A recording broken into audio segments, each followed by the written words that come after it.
So for instance, if I'm pitching cold email and they say something like, how many inboxes do you run per month? Are you doing email warm up? Do you have domains ready? Like if they have all these questions, then you know that they are probably a bad fit customer. It's similar if you're selling web development.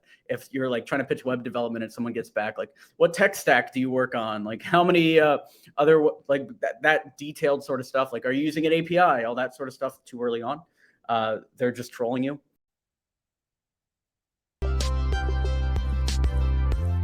This is the Business Storytelling Show with Christoph Trapp. Name a top 20 storytelling podcast and a top 5% podcast globally. Christoph chats with thought leaders and experts to share tips and tricks that can help you tell your company's stories better to drive business results. Available wherever you listen to podcasts, live streamed on major social media channels, and part of the DB&A television network. Available on most U.S. television sets and streaming on Roku and Amazon Fire. Here's Christoph with today's episode. Let's go.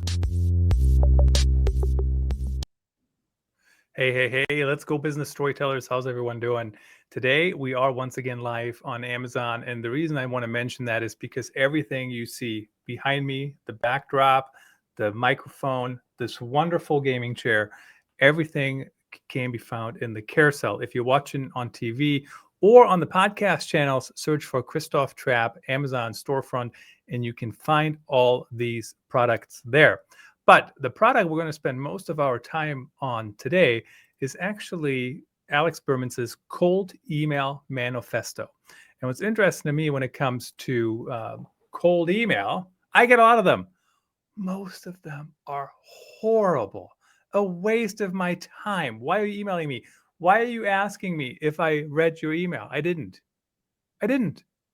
So let's talk about what are some good practices? What are the best practices when it comes to cold email? And certainly people do respond to cold email at times. But what do we need to consider? How do we do it? Who should do it? And we'll try to fit all that in our typical 26-minute format, 24 minutes at this point. But I'm excited to talk with Alex Berman. He's the founder of Omni.us and also the author of the book I already showed you. Alex, welcome. Thanks for having me. There we go.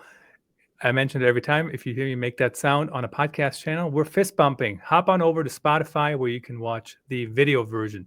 Alex, so tell us, cold email, why are you making that your livelihood, I guess, so to speak? So cold email is a superpower, is what I like to say. Cold email, if people don't know, is sending an email message to somebody that doesn't know you and pitching your product or service to them. And the reason why I'm so committed to this, we've been doing this now for 6-7 years. We've have a 7-figure agency. We've got, these SaaSes. We had 4 SaaS exits in the last year and a half. And all of that is via cold email. So the way that I like to frame it is, if you don't know anybody and you're in a country where nobody can help you, maybe you're in a third world country, whatever, you can use cold email to succeed. If you're in the US and you're in the wrong city, for instance, you can use cold email to succeed. So it's the great equalizer. Everyone is open to a good, high quality pitch. Similar to what you were saying in the intro. If you're sent a message and it's bad, you're going to delete it. You're going to mark it as spam. But everybody in the world runs off that email inbox. So if you can become a master at ranking and hitting the top of people's inboxes and writing messages in a way that people respond to, then you can basically do whatever you want, bro. We've sent cold emails to billionaires. We've gotten feedback on our apps from like Mark Cuban. We've booked meetings with Fortune 500 companies using cold email. So anybody can do this. We have our coaching students, hundreds of coaching students are seeing the exact same thing. And then, businesses all around the world are using this to grow. So it's a tried and true tactic for basically getting whatever you want out of life. And that's why I love cold email. And what's interesting to me is I would bet you that the people that I responded to when they sent me something that I care about, I never even thought about the term cold email. I never even thought about the term spam or anything, right? I'm just like, oh, that's interesting. I kind of want that. I want to learn more. So, but before we dive into what makes a good cold email, let's talk about how do we even know who to email? I mean, if you're doing a one-on-one, and maybe that's the trick, maybe that's the answer to the question, But if you are doing a one-on-one email to Mark Cuban, I mean, that's easy enough, right? You just got to figure out what his email is. But how do you identify who you should email? And should you just, email groups of people, or like one-on-one conversations and one at a time, or how do we think about that? Sure. Yeah. When I emailed Cuban, it wasn't because I wanted to talk to Mark Cuban. I was actually, Taplio was the last SaaS I was running, still on the team there. But Taplio was a LinkedIn content creation tool using AI. So I'm like, all right, who is going to be worth talking to for this? Well, let's talk to some LinkedIn influencers, some people that have over 40,000, 50,000 followers on LinkedIn, and reach out to them. And Cuban just happened to be on that list. So when I emailed them, that's the way I think about all cold email campaigns. There's three things you want. You want target. So who am I actually emailing? Meaning, what's the job title? What's the criteria that they are? Like the LinkedIn influencers thing. So target, offer, what am I actually selling them? And then case study, what can I use to back up my promise there?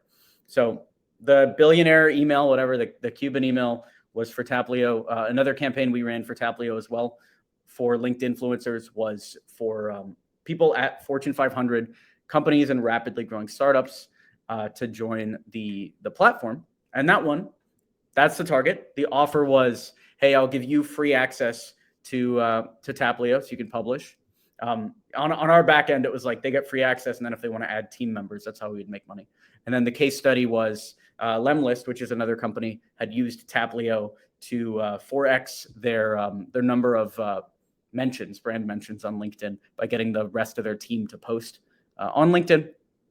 So once you have those three things, then you can write your cold email campaigns, you can build your lead lists, and you can go. But without knowing exactly who you're targeting, without having something to sell them, and without having some kind of proof to back up that claim, you're not able to start. So you need those three things first. And I think, just to clarify before we dive any deeper into the topic, there was a topic, I remember what it was, but in your book you say, this is for B2B companies. For B2C, it doesn't work. And when I read that, I was thinking there was some other example. Now, of course, I can't think of it now. And I was like, this other thing we talked about is really only for B2C. B2B can't really do this. Whatever it was, I don't remember. Maybe it was direct mail, when we had the direct mail show, right? Like if you want to reach B2C customers that are around you because you want to sell them pizza, direct mail works. If you're selling a expensive piece of software, it makes no difference whether their offices are around you, right? It makes a difference of where they are. So tell me about why this works specifically well for B2B, and what should those companies consider here? Sure. And I'm not going to say cold email doesn't work for B2C. It's just not my specialty. So B2C cold email, business to consumer, is more of the spam that you see in your inbox. Like, someone's pitching you on like refinancing your student loans, or like, someone's selling that little blue pill. That's B2C cold email. That's something that I don't touch. B2B cold email works because it's targeted and it's personalized, and you're sending to specific businesses, right? You're selling to businesses that want to receive your email and have the high likelihood to buy from you. It works better with higher value stuff too. So if you want to, for instance, send, let's say 100 emails, and let's say you get 4 meetings off of that, you want to have like a 25% close rate on that. And you want to make a few $1,000s to make it worth your time. So it works best for anything B2B, whether that's, higher ticket SaaS where you're charging, $50, $60 a month and you lock people in for a year, or agency services, where you're charging 100K per deal or 5 figures for a deal, or even we've used cold emails to book companies that turned into $1 million deals as well, multi-million-dollar deals. So anything like that, that's what it's for.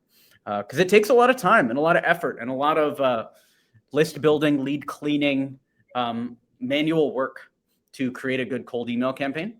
And so to waste the contact, by spamming lists out, it's kind of it's not worth cold email. Cold email is worth too much as a tool to be able to get there in somebody's inbox where they are every day. It's worth too much to be spamming out unpersonalized messages. And when you say personalized, that kind of leads into my next question, because I'd be interested to find out what's like the anatomy of a good cold email. And some of the things that I always follow is I know the best practices. I try to follow them when they make sense.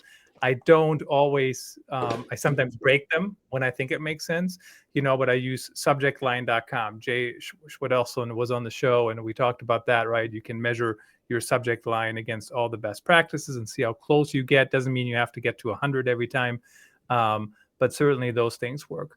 I also like to keep my emails. I don't know what the right number is currently, but somewhere between 80 to 100 words, maybe, right? And have something interesting in there. But certainly there has to be more to what people need to consider. So what makes up a good cold email? What's like the anatomy of that cold email, so to speak? Sure. Well, it comes down to the basics at first, making sure that you're selling something people need to the people that need it. And if you can have those unlocked, like talk about Pareto, right? Talk about the 80-20 of a good cold email campaign. 80% of it is the target and the offer, and only 20% is the copy. Let's say you're selling SEO to a company that really needs SEO, and they're in the manufacturing industry, and you've already worked with a major manufacturer, right? So that's the campaign that you're sending out to the company that you're sending out to. It doesn't matter if that's a 5-paragraph email or a 1-sentence email. As long as you get that info across, you're going to get major responses. Similar to, let's say you're sending cold emails to do podcast editing, since you're a podcast host, right? If I send an email to 10,000 random people about pitching this podcast editing thing and maybe saying I've worked on these podcasts and I'd love to edit your show, then the response rate is going to be really low. But if I send the email to 10,000 podcast hosts, then again, it doesn't matter if the email's 5 paragraphs or 1 sentence. The response rate is going to be a lot higher. So 80% of it's going to be the target and it's going to be the offer. At that point, then the email script itself is fairly easy. We follow a process called the 3 C's: compliment, case study, call to action. So we're starting with a compliment. So like, hey, Christopher, came across this business storytelling show. Really loved the interview you did with XYZ person. Then that's compliment. So then the case study. I'm a podcast editor. I've worked with dozens of other shows, including XYZ company, to get their shows edited, and would love to do the same for you. Mind if I send over, and then call to action. Mind if I send over some examples of past work, or mind if I send over a few times for a quick call? And that's all you really need. Compliment, case study, call to action. Compliment them, show that you know who they are and it's just to them. Case study, show that you've done what they need in the past. And call to action, show them where they should go after that. So I'm always suspicious when people email me and say, I really liked your show on whatever, whoever, it's usually the last show, right? They always listen to the last episode. And of course, I grew up as a journalist, so I'm just going to delete it most of the time anyways, but I'm always tempted to write back, oh, what part did you like? Or, like, hey, oh, like the whole trick, hey, where'd you grow up, Alex? Oh, and then you say whatever. And I say, oh, I went to school there too. And you just kind of made it up, right? But first of all, let's assume they're not making it up and they actually listen to it. That's a lot of work for just one person. And they can't use that opening line for anybody else, right? They have to figure out something they like about somebody else. And then my follow-up would be, how do you find out all that stuff? Because if I'm easy to scout, right? I'm a content creator, but chief product officer at company X who doesn't do anything online, how do you know what to compliment them on? So the first line depends on the target. So for instance, if I'm reaching out to podcast hosts or YouTubers, saying I'm a fan of their content is usually enough. I know I'm a YouTuber, right? I'm a content creator. If someone's like, hey, Alex, really love the content you're putting out, that's enough of a generality to keep me reading. So I'm like, oh, this is a fan. So I'm fine with that. But yeah, when it comes to different companies, it actually is different depending on the target. So for instance, if you're reaching out to any sort of agency, what I like to do is I would say like, hey, Chris, big fan of Acme. Really love the work you did on Tyson Chicken. And that phrase Tyson Chicken would be pulled from your portfolio on your website. So a lot of agencies love to list some of their biggest clients on their website. So what we can do is if we're building a list is have somebody grab each of those. You can also, in the first line, call out how you found them. So for instance, let's say you're selling, sales consulting to people that are Inc. 5000 fastest growing companies. Then you can open with, hey, Chris, really love the growth story on Acme. Congrats on being a Inc. 5000 fastest growing company. And now that is something that you could write to all 5,000 of the Inc. 5,000 fastest growing companies, and you will get somebody to perk up. That's the other thing about cold email. Like, yeah, you based on what you've just said, might be soured on cold email. But if I were to pitch something that you value and you could afford it, you would still buy because you're still doing services for your business. And if you're not, then you wouldn't even be on the lead list, or you wouldn't be qualified anyway. So that's the other thing. Like, it's hard for people to understand the value of cold emails because they come from that place. They're like, I never buy from cold email. But the reason why you're not buying from cold email is because you don't need the $5,000 a month SEO service, right? The person that needs that is the CEO at the company that's already spending $500,000 on SEO and is looking for some more of an edge. So that's the other thing. You always make sure before you give feedback or before you poo-poo a topic or anything like that, that you are in the exact target market that you're going after. Because you'd be surprised at the differences. I just bought YouTube consulting from this guy that has he's got 10 of these $1 million play buttons, and I didn't even need to hop on a call with him. I just saw the picture. I'm like, this is sick, and I sent him $3K. I only talked to him for about 10 seconds, and it's because I can afford that, and we needed YouTube growth. So when you're talking to the right clients that are qualified, then they will pay you and they'll convert. And if you're talking to the wrong clients, that's when you start seeing the pushback, similar to what you would say of like, which part of the episode is your favorite part, right? Like if somebody had said that to me, that's a red flag in the purchasing. That's a red flag client, by the way, if they're asking and saying stuff like that.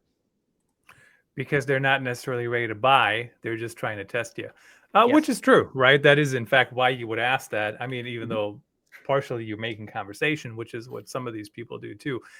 What's interesting too, it drives me crazy, anybody who just poo-poos anything. And this is kind of part of the goal of the show, right? What? That's the first time I've said that phrase in my life. I mean, it's just like, that's part of the show, quite frankly, Alex, that, we're looking at all these different strategies. Whether people use every single thing we talk about or not is irrelevant, but we should consider them. We should look at them. We should see what's working and what's not working. And I think in your book, you talk about back in the day, decades ago, when people called people over dinner time, right? And I think it was Bell, one of the Bell chief marketing officers, or whatever the title was at the time, said he couldn't even go to a dinner party because as soon as he said he worked for Bell, everybody says, oh my God, Bell keeps calling me over the dinner hour. And he said, I get it. But you know what? That's how we get customers. And it worked at that time. Certainly today, I mean, I get some phone calls, but I don't get that many phone calls. And even if I do, they don't even ring because they go to a filter. But again, it's a very similar model, is it not, right? Because at the end of the day, some people say, oh, it doesn't work on me. It's annoying to me. But for the people that it matters to, it works on them. It works with them. Exactly. For the people that it matters to, it works with them. So if you think about, a director of marketing for a rapidly growing startup, like similar to, Omni.us is a cold email tool. So we help companies do cold email. We help them do other omni-channel outreach like handwritten notes, cold texting, all that sort of stuff. And our target market is heads of growth at companies that have just raised funding. And the reason why that's our target is once they've raised funding, they have aggressive growth goals that they need to hit, and they have a lot of money to spend to make that happen. So that is a golden goose type of target for cold email. And outside that target, you're going to get feedback, you're going to get pushback. But if somebody's not in your target market, if they're not your target customer, then their feedback is completely irrelevant to the campaign. Yeah, so the other thing I wanted to mention really quickly is when you mentioned Inc. 5000. So if you reach out to me personally and you want to say my podcast, certainly you have to look that up, I guess, somehow, or it has to be in a database somewhere. But Inc. 5000, you could literally email 5,000 companies and say, so excited you're on the Inc. 5000, congratulations, done, right? That doesn't need any more personalization. And it just comes down to the pitch after that. I was a director of marketing at an agency. We were Inc. 5000 4 years in a row, and I would get a crazy amount of cold emails. And first of all, everyone loves a compliment. Like, congrats on the Inc. 5000. That's great. But then, yeah, what are you saying in the second line to get people to respond to you? The other thing I wanted to talk about briefly is the red flag customer. And unfortunately, it is unfortunate that I'm a red flag customer in this example. For but it this happens. exact thing. Yeah, who knows? Totally fine. I'm mostly kidding. But so I do sponsored content here and there on ChristophTrapp.com. I also do sponsored guests. Today is not a sponsored episode, just a regular editorial episode. But my red flag, like, here's my red flag for all those conversations. And it's the end of the conversation. Like, I stop talking to them because it's a waste of my time to explain it to them. If they say there cannot be a mention anywhere that the content is sponsored. Translation. Christoph, for this amount of money, which is fine, but it's not, I'm not going to be a millionaire and retire after this one thing. We want you to violate the law of the United States. Red flag customer. The end. I'm done talking to you, right? It should make sense to people, but you'd be surprised how many people actually say that. What are some other red flags when it comes to cold email where you know they're not the right customer? It doesn't make any sense to move forward. Like what are some other signs, signals? Sure. And this is similar for any other agency service. If you email somebody and they're like the expert. So for instance, if I'm pitching cold email and they say something like, how many inboxes do you run per month? Are you doing email warm up? Do you have domains ready? Like, if they have all these questions, then you know that they are probably a bad fit customer. It's similar if you're selling web development. If you're like trying to pitch web development and someone gets back, like, what tech stack do you work on? Like, how many other, like that detailed sort of stuff, like, are you using an API? All that sort of stuff too early on. They're just trolling you. The other way is if they start asking things about things that aren't the offer, similar to what you just said, Christopher, about the, what podcast episode did you listen to, or how did you find my name? That sort of stuff is red flag. But besides that, if they're responding positively, you just handle it. Most of the red flag screening is actually done on the lead gen side of things. So for instance, I know if I'm reaching out to directors of growth at a company that just raised Series A 2 weeks ago, they're going to most likely be a good fit. But if I'm reaching out to directors of growth at all companies, then there's going to be a lot more of those that are a bad fit. So most of that sorting can be done actually on the lead gen side of it. That's where cold email really shines compared to something like paid ads, because paid ads is more of a spamming strategy than cold email, right? We're not just showing our ad to thousands of people and seeing who applies. We're building a list one by one of the exact right customers and only showing our pitch to those people. But there is an advantage. I mean, there could be a reason to do email too, or in conjunction, right? I mean, when Eric Van Kerkhove was on the show, and he talked about direct mail. He owns a print shop. Get this, a print shop. But he said, I am not a fan of putting all your eggs in one basket. So yes, I think if you are in this market, you should try direct mail, but try to also tie it in with all these other things. What these other things are exactly depends on what you're trying to do, just like direct mail being part of it, depends. But do you feel that same way? Like, should you tie it in with your overall strategy, or is it like, this is the silver bullet, to use another buzzword here today? If you're trying to sell, you need to do whatever is going to work. That's actually the mission at omni.us, is make omni-channel easier. So for instance, yeah, we do cold email, but you're also chasing people down, via text. And soon we're going to have handwritten notes and gifts being sent out and all this sort of stuff. It just depends on how much you can pay to acquire a customer. Cold email is free, or basically free. You just sit there and send an email. But a cold call, might take, even if it takes 10 minutes of your time, if you're getting paid $20 an hour, there's still a cost there. An ad, it might take $200 to book a call. Even a handwritten letter is $2-3. So it just depends on what your business can afford to pay for a customer. And yeah, if you can pay thousands of dollars for a customer, you should do it all. You should be running ads and sending handwritten notes and going to events and meeting people in person. You should do all this stuff. But if you're ranking it by, cost per contact plus what it costs, what it takes in terms of ROI. So cost per ROI, cold email wins every single time. And of course, the one editorial comment I do feel like I have to make: nothing in life is free, right? You're always paying with your time, or you're paying with finding the people who can do it cheaply, or you can whatever. There's always something. Alex, very eye-opening. Really appreciate you coming on the show in the last 50 seconds here. So tell us, what does your company do? Who should connect with it? And how does that look?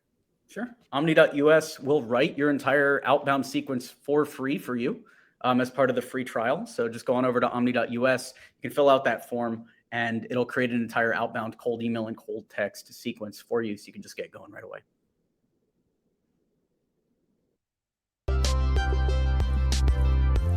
That's a wrap. Thanks for tuning in. Please rate and review our show on your favorite podcast channels.